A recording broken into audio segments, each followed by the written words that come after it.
Hey, my Texas Quiltwork family! Welcome back to another week of A Time to Sew. This week, we will be making these super fast and easy oven mitts. Whether you have the kit or not, this should be easy to follow along with from the very beginning. For the first step, fold each fat quarter twice over like I do here. This makes sure you're able to get all 4 cuts of the stencil, as you'll need 4 of each fabric and of the fleece. Cut out your oven mitt stencils and then trace it onto your fabric. If you don't have a pen that will erase off of your fabric, make sure to trace your stencils on the wrong side of the fabric so that the pen won't be seen on the pretty side. Once patterns have been traced, you can cut out each oven mitt. Take your time here with cutting since you're cutting through multiple layers of fabric at once. When you're done cutting, you can lay out your mitts in the way they are to be sewn. Pay close attention to the instructions here, so when you go to turn the mitts right side out, that it'll look like it's supposed to.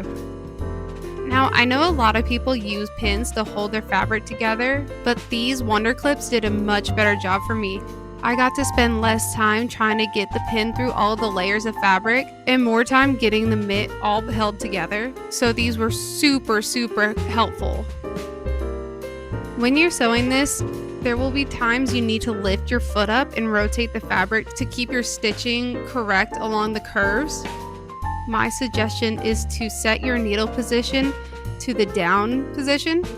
So when you go to stop sewing, your needle will stop down within the fabric, holding your place while you lift your foot up and reposition your fabric. When you go to sew the lining piece, make sure to leave the opening in the side of the mitt. I seem to always forget this and get ahead of myself, so I have to go back with my favorite tool, the seam ripper, and make the opening after I've sewn the whole thing shut. Then you have to place your outside mitt inside of your lining mitt and sew. This is a lot like if you're sewing the lining of a bag together, you're following the same type of routine. Make sure to read the instructions here, as you don't sew the opening to where your hand goes in closed, or you won't be able to use your oven mitt. Then you can pull the inside out, sew the lining shut, and put it inside of the mitt. And then you're done. I was able to do all of this sewing on an Eversew machine. This is part of Bernina, and for their price, you really can't beat getting anything else. As I like to say, you can go to a large store and get a machine for the same price, but you won't get anyone who can do the maintenance and service on it, and you don't get the local help, tips, and tricks that you can get from your local quilt store. Plus, in my opinion, I think this one is a little better quality than the ones from the big stores. Trust me, I've sewn on both. These oven mitts were made from a free pattern that I will put the link to on our website. As always, kits are available online and in the store. I got to see some of the past projects done. My favorite part was seeing the proud smile on your faces.